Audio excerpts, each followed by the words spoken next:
Elizabeth is in the book.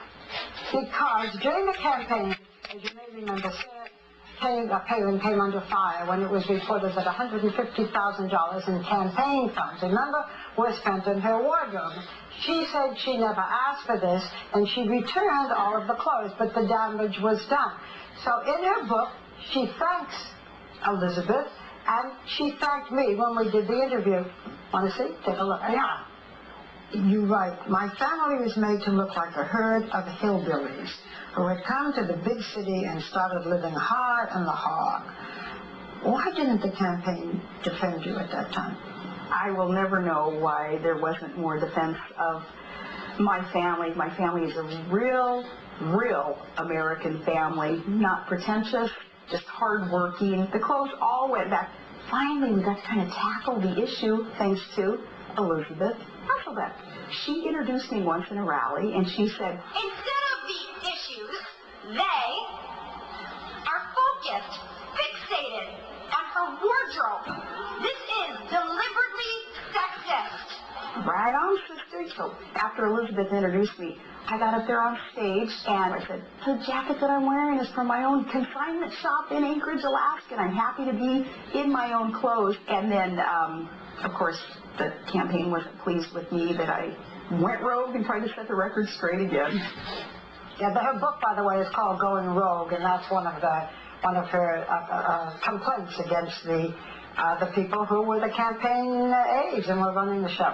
Yeah. When you were there, when she said that her outfit was from a consignment shop, were the aides a little upset, or? It was kind of a flashback thing.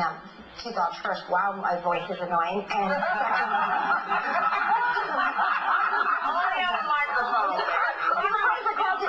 and catch me just based on and every time I heard your voice, I thought,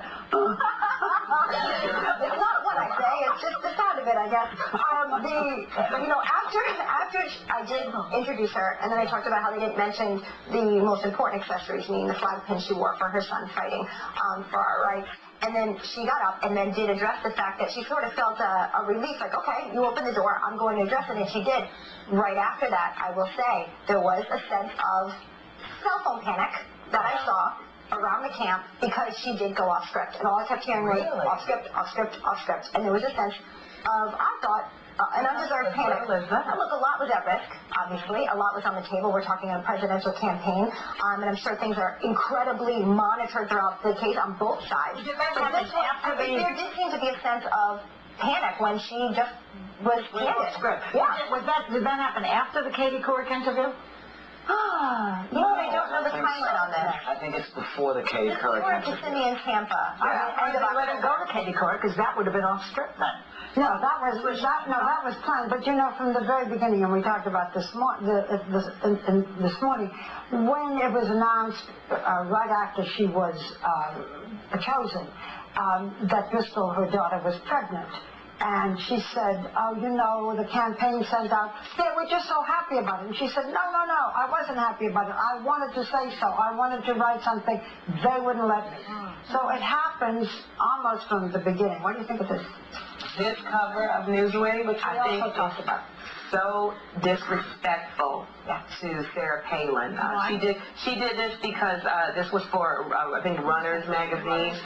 It was a photo shoot for Runners magazine, but I think to show her in this light was very disrespectful. Why? She looks great. No, come on. What's the problem with it? Because this is a woman who has very serious views, whether you agree with them or do not agree with them. But you don't put her in the cover with little shorts on. They wouldn't put a man on. I don't think put a man on now and his feet up. We have Barack Obama with his shirt off on the cover of Newsweek. They would have done that. They're describing her and her role in the Republican Party. They're not describing her as a chick. As she said in her interview this morning, she said, I thought it was cheesy. So you don't put her on as a sex symbol. And you have to remember, though, that she entered a swimsuit contest and was a beauty queen in she entered the pageant years and years ago. That's when she was... What a bitch. Let's take our head off of this, okay? Take our head off of this. Okay, I think if this were anyone else, namely a liberal, you would say it's trivializing their cause and trivializing what they're about. This is not a way that we should be addressing women in politics. I don't think I got that upset about Obama's picture where he was half naked. Remember that picture? Yeah, Where they showed him looking. but other people did. I mean, you know, with you she can shut up. With you she can almost do no right. But it is. You know, it's really funny because I just wanted to say, you know, that one of the things that we have begun to do, just as a nation, we take stuff and we put it out of context. Now, I don't think that she would have, if they had asked her for a series of pictures to use on Newsweek, I don't think she would have given them this. And so it's a little bit, it's a snipe. And okay, maybe it's a liberal magazine. I don't know. I'm saying maybe it is, maybe it's not. But one would think that you're making statements with that. That's a statement, and we would be just as pissed off.